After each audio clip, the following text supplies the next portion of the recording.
Shalom, selamat pagi umat Tuhan dimanapun berada. Pagi yang cerah ini kita akan menyoroti satu topik penting di Alkitab. Bahwa sebenarnya berkat itu sudah dicurahkan pada kita. Berkat yang sesungguhnya. Sayang sekali ada banyak orang menganggap berkat yang lain yang sesungguhnya. Meleset. Inilah yang akan kita bicarakan di pagi ini. Mari kita siapkan hati, kita tundukkan kepala. Bapa di surga, kami siapkan pikiran dan hati kami untuk mendengar firman-Mu, agar kami benar-benar mengerti berkat yang sesungguhnya, harta yang sesungguhnya Engkau sediakan buat kami.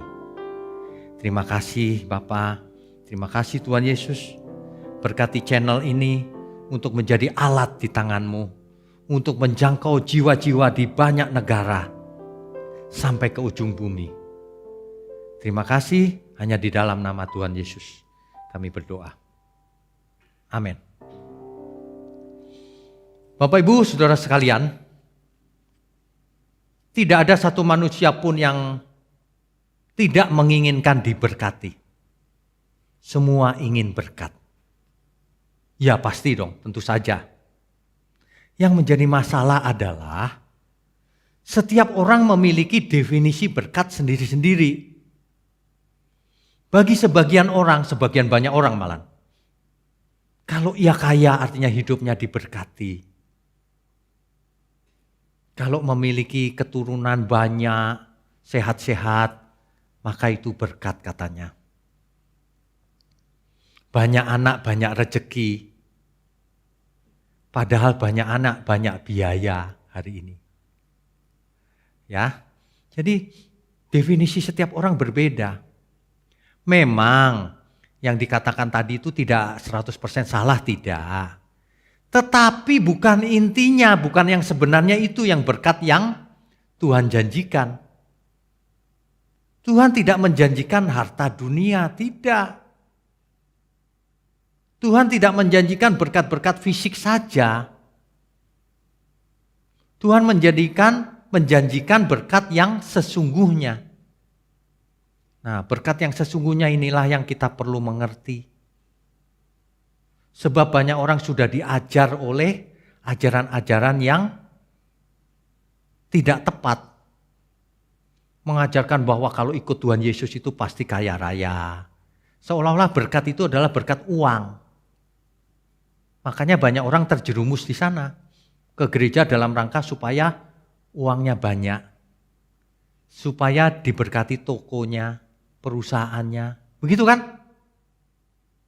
Sampai-sampai ada banyak perusahaan yang menyewa para pengkhotbah, para pendoa khusus, pendoa syafaat. Disewa, disediakan ruangan, disuruh berdoa 24 jam, dibayar. Bayangkan, tentu saja 3 shift ya. Supaya apa? Supaya ada firman Tuhan bergema di perusahaan itu. Coba pikirannya cetek banget ya. Disetelin tape aja sekalian. Disetelin musik, doa. Udah itu doa artinya. Waduh, supaya perusahaannya laris. Bisnisnya sukses. Kalau orang diajar seperti itu, maka pikirannya, oh berkat itu rupanya. Kalau kaya raya. Ada lagi yang menekankan satu ayat di Perjanjian Lama. Engkau akan jadi kepala bukan ekor. Oh kalau berkat itu kalau jadi bos. Kalau kamu gak jadi bos, oh kamu gak diberkati. Seolah-olah begitu ajarannya. Padahal banyak di antara kita yang gak jadi kepala loh. Jadi karyawan biasa. Apakah tidak diberkati? Berkat itu, bukan uang. Berkat itu bukan uang, bukan kekuasaan, bukan kepopuleran, keterkenalan, bukan jumlah subscriber di YouTube, bukan. Bukan jumlah like, bukan. Percuma banyak yang jempol like, tapi semuanya setan yang like. Tapi Tuhan begini jempolnya. Ada amin ya. Jadi kalau kita bicara soal berkat, itu harus dipandang dari sudut pandangnya Tuhan. Jangan sudut pandang kita manusia. Banyak orang kalau sakit dibilang, waduh aku sedang tidak diberkati. Jangan salah, kita sakit itu memiliki pengalaman juga ketika aku sakit. Tuhan masih besertaku loh. Tuhan itu beserta kita loh dalam segala keadaan. Mau sehat, mau sakit. Ini tidak banyak orang mengerti. Kalau lagi terima uang banyak, yes, haleluya. Kalau saldo di bank turun, haleluya Pak. Haleluyanya pelan. Aduh. Pengertian berkat kok jadi begini ya. Pada kesempatan ini kita akan membahas soal berkat yang sebenarnya. Apa sih berkat yang sebenarnya menurut Alkitab? Ingat, berkat itu dalam teks Ibrani, teks asli Alkitab. Dipakai kata berakah. Berakah. Dalam bahasa Arab, barokah. Dalam bahasa Indonesia, berkah. Atau berkat. Sama aja itu.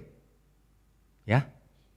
Jadi kalau ada teman kita yang suka pakai berkah. Berkah ya artinya berkat, sama saja. Apa sih berkat itu sebenarnya? Kalau Tuhan memberkati kita, apa artinya? Kalau kita belajar Alkitab dengan utuh, lengkap, murni, tanpa memasukkan ide-ide sendiri, maka kita akan mengerti. Berkat itu adalah sesuatu yang menyelamatkan. Itu yang terutama. Menyelamatkan. Contoh, kalau seseorang miskin lalu mendapatkan kekayaan, jadi kaya raya, apakah itu berkat? Belum tentu.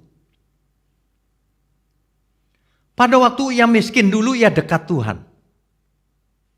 Tapi ketika ia kaya, ia jauh daripada Tuhan. Apa artinya? Kekayaannya itu adalah kutuk, bukan berkat.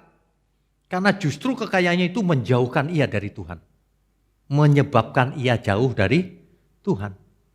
Tetapi sebaliknya, orang kaya yang jauh dari Tuhan dibuat miskin.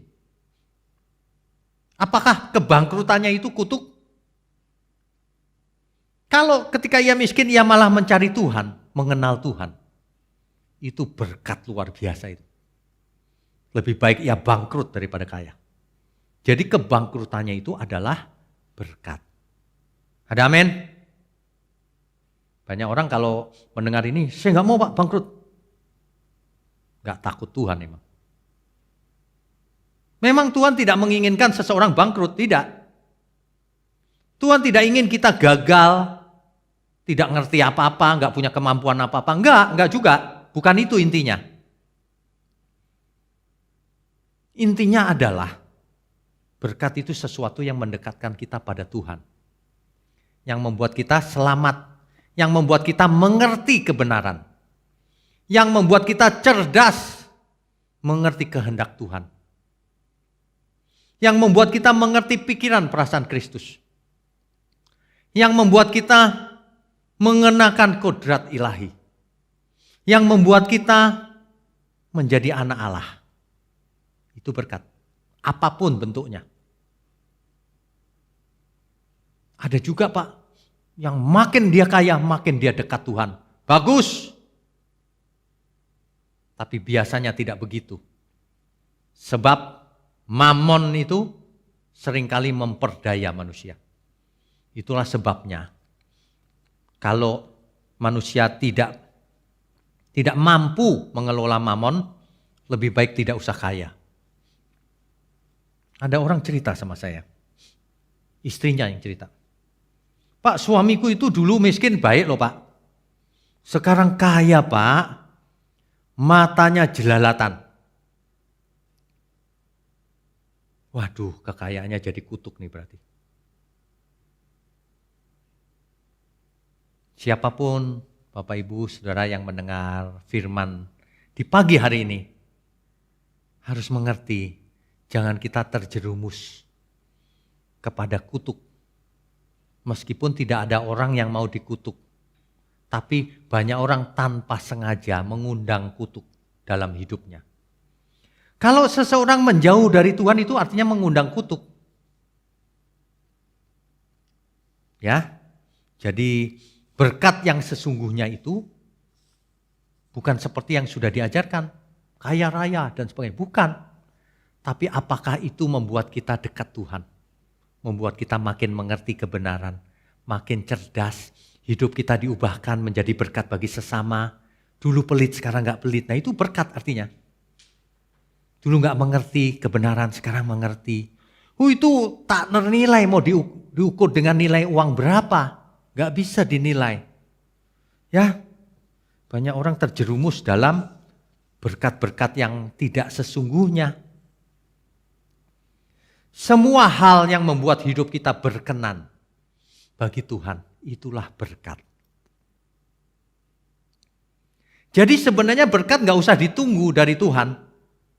Kita itu sudah diberkati, sudah diampuni dosanya, sudah diberi Roh Kudus dalam diri kita, sudah diberi firman kebenaran, Alkitab.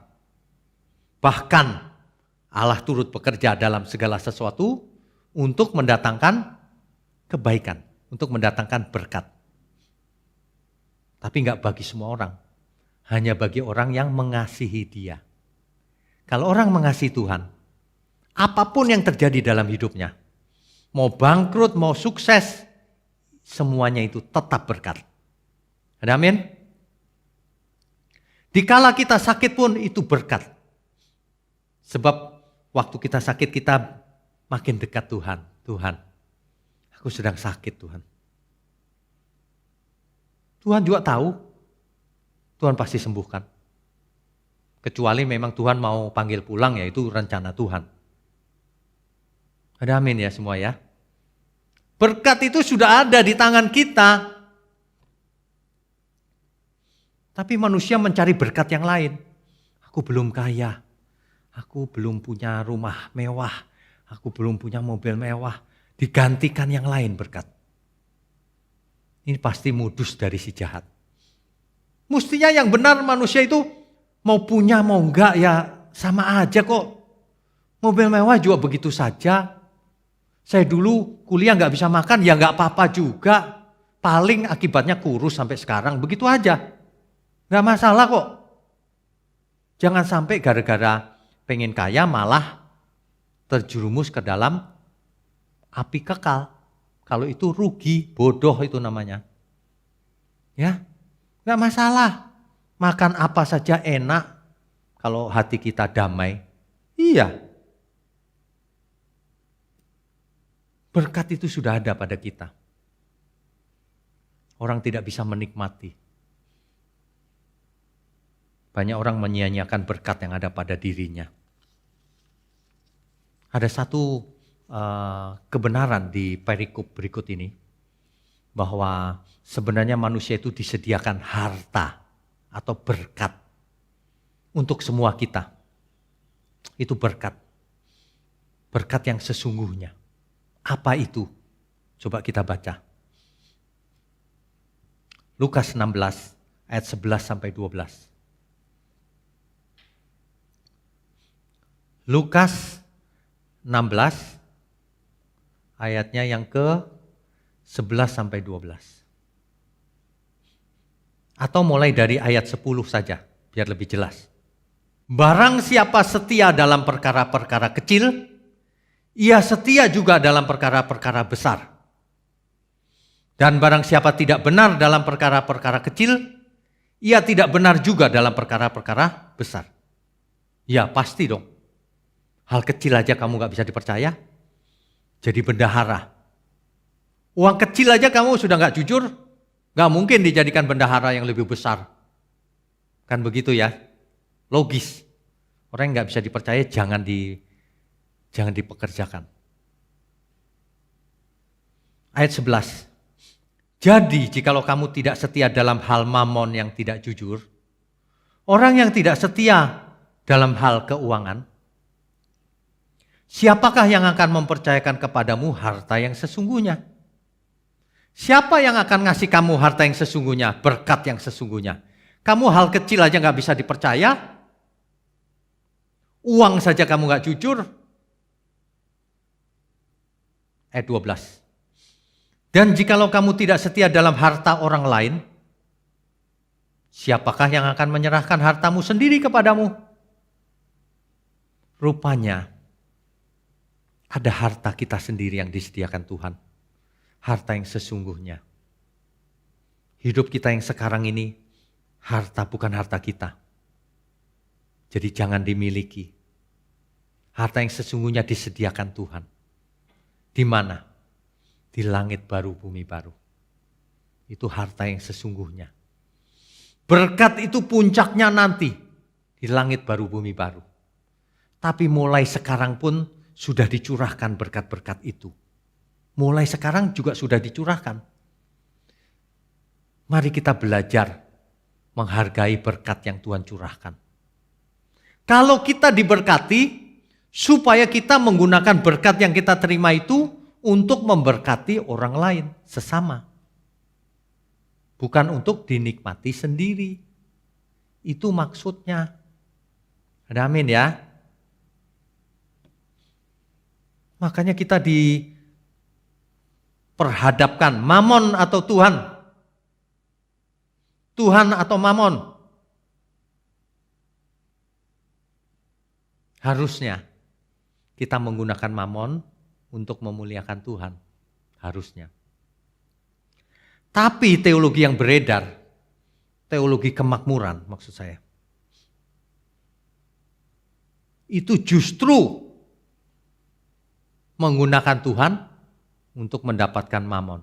Kebalik. Perhatikan baik-baik. Ajaran firman yang benar adalah menggunakan mamon untuk kemuliaan Tuhan. Ajaran teologi kemakmuran membalik kebenaran. Menggunakan Tuhan untuk mendapatkan mamon. Itulah ajarannya. Teologi sukses itu. Datang kepada Tuhan supaya diberkati mamon. Supaya dibuat kaya. Itu teologi sukses. Ya, ada banyak sekali yang beredar teologi seperti itu.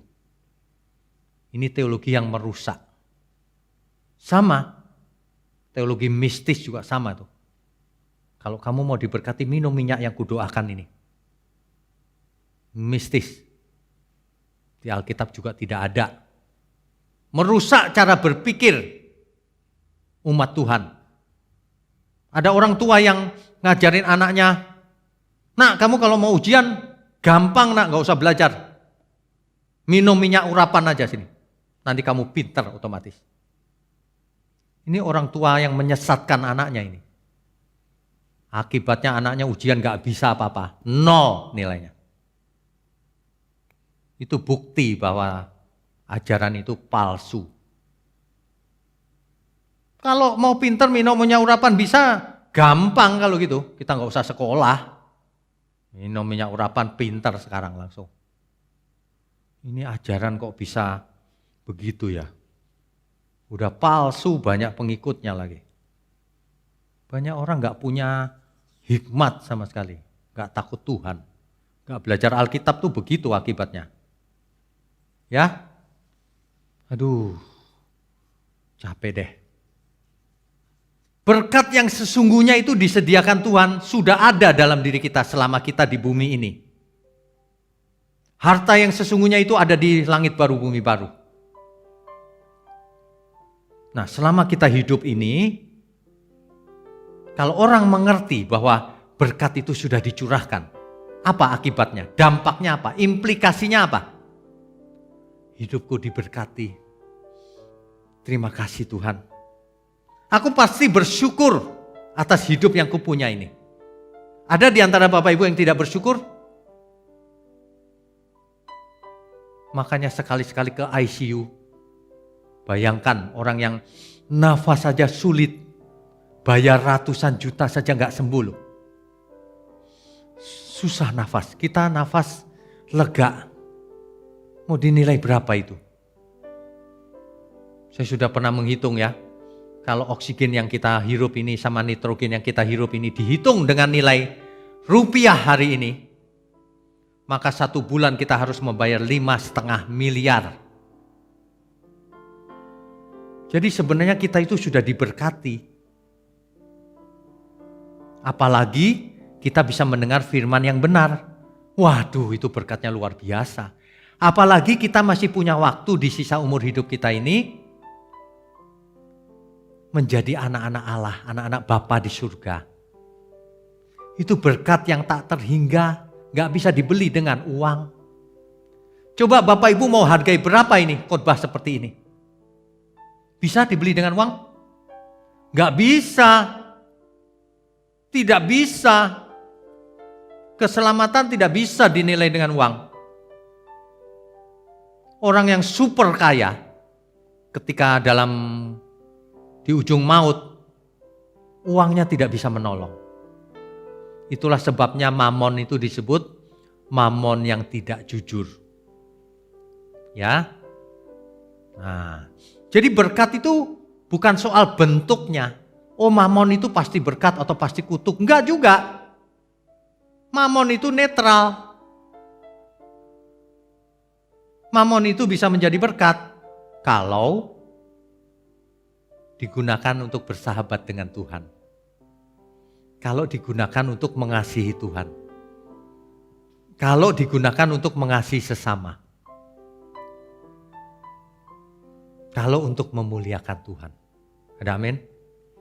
Tapi mamon itu menjadi kutuk kalau manusia mencintai mamon. Orang yang mencintai mamon pasti mencintai dirinya sendiri.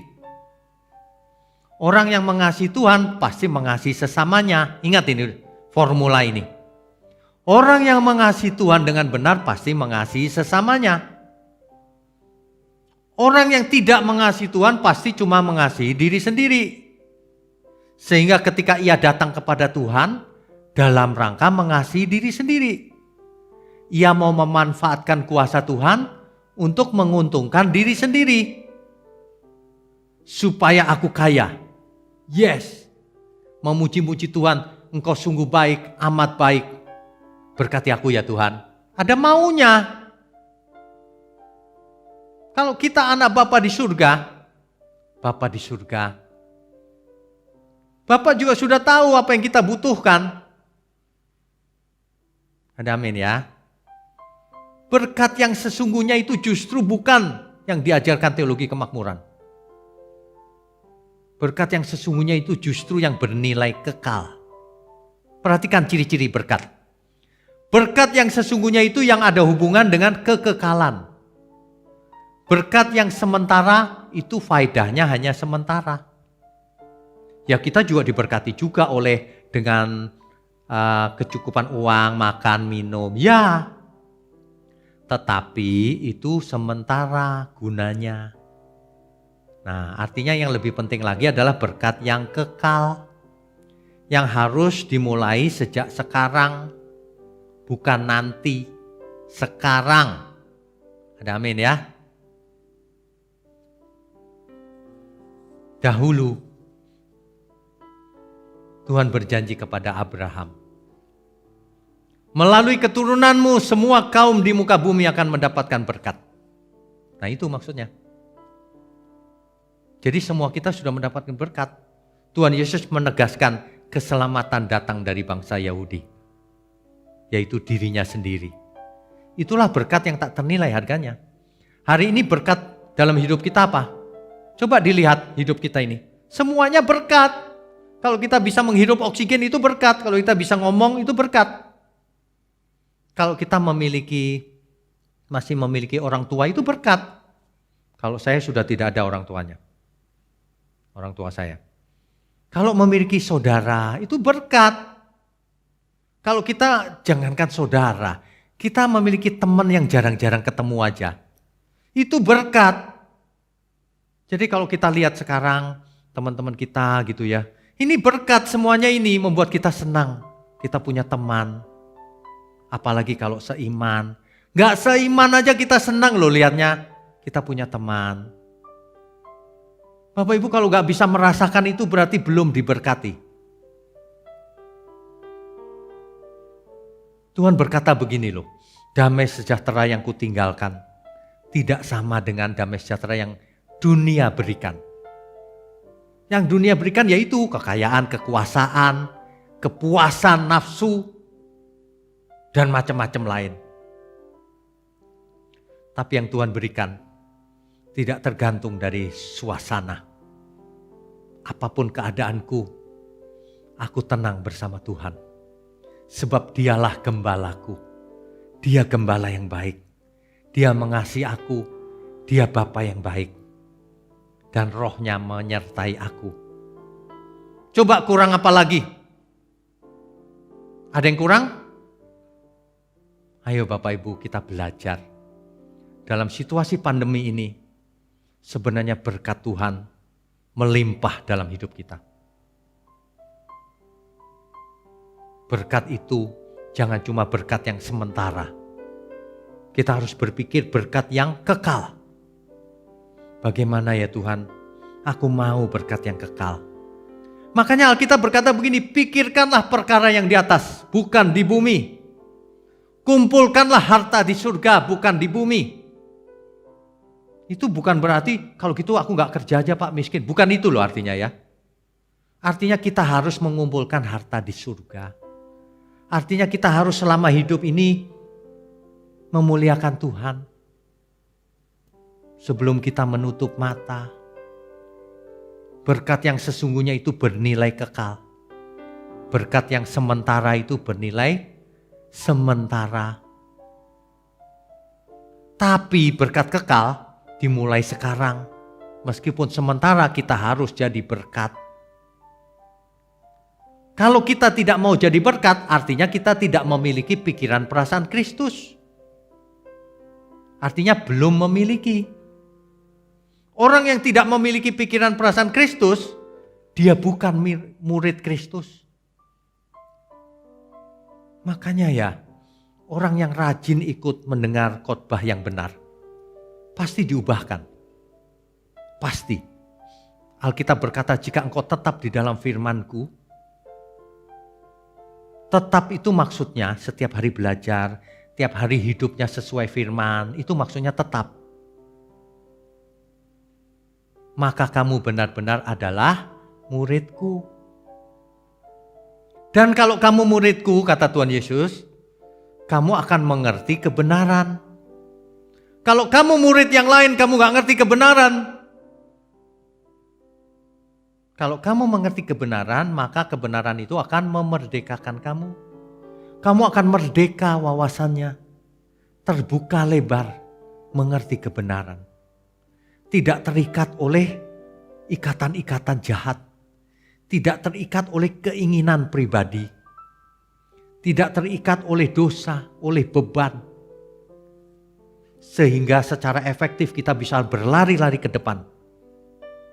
Memenangkan perlombaan yang diwajibkan bagi kita. Ada amin semua ya? Berkat yang sesungguhnya itu semuanya sudah dicurahkan. Tinggal kita yang harus meraihnya. Ada seorang yang memakai ayat ini. Allah akan berperang ganti kamu dan engkau akan diam saja. Kalau teologi kemakmuran diartikan begini. Oh kalau gitu kita diam aja deh. Kita diberkati waktu diam, malas-malesan. Pada waktu tidur aku diberkati Pak. Nah itu dia. Kalau orang suka membaca Alkitab sembarangan, itu begitu tuh. Ayat tadi itu khusus berlaku bagi Israel zaman itu. Zaman sekarang Israel juga tetap harus bekerja keras, gak boleh diam saja. Itu ketika bangsa Israel ingin menyeberang laut Teberau, laut terbelah. Kamu akan diam saja yang membelah aku. Gitu kira-kira Tuhan berkata begitu. Kok diartikan, dipakai zaman sekarang, aku nanti diam aja, Tuhan berkati. Kau diam saja, jangan kau makan, kata Alkitab. Barang siapa malas, jangan ia makan. Makanya banyak orang gak diberkati hidupnya. Karena pengertiannya tidak tepat akan firman. Kalau kita mengerti firman, kita pasti diberkati hidupnya. Kalau kita memiliki karakter kebenaran, gak mungkin kita malas dong, gak mungkin. Gak mungkin kita pelit juga, gak mungkin. Kita mengerti. Pasti kita melihat orang lain seperti saudara kita. Bagaimana ya aku harus jadi berkat bagi banyak orang ya. Berkat tidak hanya uang loh ya, jangan pikirannya uang melulu. Segala sesuatu dinilai dengan uang terus. Kalau punya uang dibagikan, itu berkat juga. Tapi berkat bisa berupa penghiburan, bisa berupa memberi kekuatan kepada yang sedang sedih. Tapi yang lebih penting adalah berkat kekal. Bagikan kebenaran ini, maka orang yang menerimanya akan mendapatkan berkat kekekalan. Kalau ia mau mendengar dan mengerti dan berubah hidupnya. Ada amin ya? Memberkati orang itu zaman sekarang agak mudah. Bagikan saja firman-firman kita. Itu memberkati sangat luar biasa karena tidak ternilai dengan uang loh. Ya. Bagi yang kekurangan ekonomi ya kita harus bantu dengan keuangan. Harus pasti. Ya. Kalau jemaat di tempat ini kekurangan ya kita bantu pasti. Tapi kalau orang yang mengaku-ngaku jemaat dari ujung bumi ya kita nggak tahu juga ya. Makanya saya sarankan masing-masing datang ke gereja masing-masing. Gereja harus jadi penyalur berkat. Baik berkat jasmani maupun berkat rohani. Terutama berkat kekekalan. Gereja harus menjadi teladan di tengah-tengah dunia yang gelap ini. Kita pun harus jadi teladan. Makanya kita semua harus dukung pekerjaan Tuhan di tempat ini juga. Karena jangkauannya luas. Bagikan ke teman-teman, ke saudara-saudara. Agar mereka sadar bahwa selama ini mereka mengejar berkat yang bukan sesungguhnya. Berkat yang sementara. Berkat juga, tapi sementara di bumi. Justru yang berkat utama jangan diabaikan. Yaitu berkat yang akan membawa kita kepada kekekalan bersama Tuhan. Amin ya. Mari kita latihan. Latihan menyalurkan berkat yang ada pada kita. Pada semua orang. Mari kita mulai menata cara kita bicara. Supaya menjadi berkat bagi banyak orang. Jangan bicara jadi sandungan, nulis jadi sandungan. Apa saja yang dilakukan jadi sandungan. Mari kita belajar. Apapun yang kita lakukan menjadi berkat. Entah itu berkat yang sementara atau berkat jasmani atau rohani. Tapi dari situ harus dilanjutkan. Berkat itu harus sampai ke kekekalan.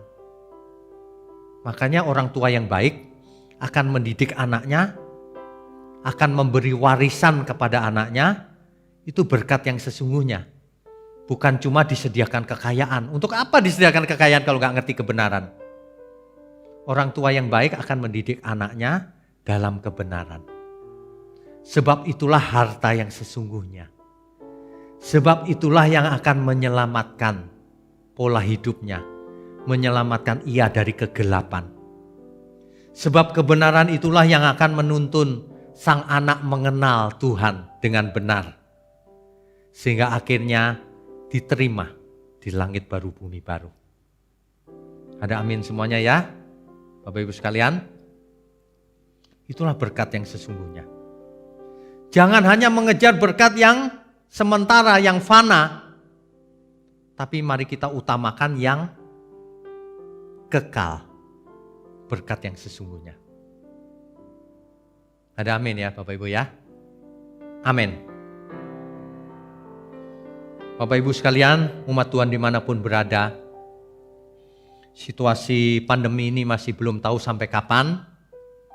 Bapak Ibu harus jaga kesehatan, ya, minum vitamin D dosis tinggi, ya, jaga kesehatan, tidur jangan malam-malam, bangun pagi boleh, Berjemur matahari minimal 30 menit. Dan hati yang gembira adalah obat yang manjur. Semuanya ini juga berkat. Terutama belajar firman. Makin giat belajar firman. Sehingga hidup kita diubahkan. Amin ya. Bapak Ibu kalau diberkati harus memberkati pekerjaan Tuhan juga. Sebab pekerjaan Tuhan ini bukan untuk kita individu. Tapi untuk memberkati banyak orang. Amin ya. Mari kita hidup menjadi berkat. Maka kita adalah orang-orang yang berbahagia. Amin. Mari kita tundukkan kepala. Bapa di surga, terima kasih untuk firman-Mu. Kami semua disadarkan bahwa sudah disediakan berkat yang sesungguhnya, harta yang sesungguhnya di surga. Bahwa mulai hari ini kami pun sudah diberkati dengan berbagai macam berkat. Baik berkat jasmani maupun berkat rohani. Untuk itulah kami harus menjadi anggur yang tercurah, roti yang terpecah. Menjadi berkat juga bagi sesama kami. Itulah kami yang berbahagia, yang hidup bersama Roh Kudus, bersama Tuhan. Penyertaan Tuhan, pemeliharaan Tuhan dalam seluruh hidup kami. Terima kasih Tuhan.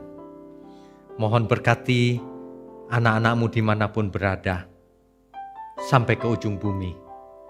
Agar mereka boleh bisa mengakses channel kami ini. Channel-Mu Tuhan. Agar mereka pun mendapatkan berkat-berkat yang luar biasa.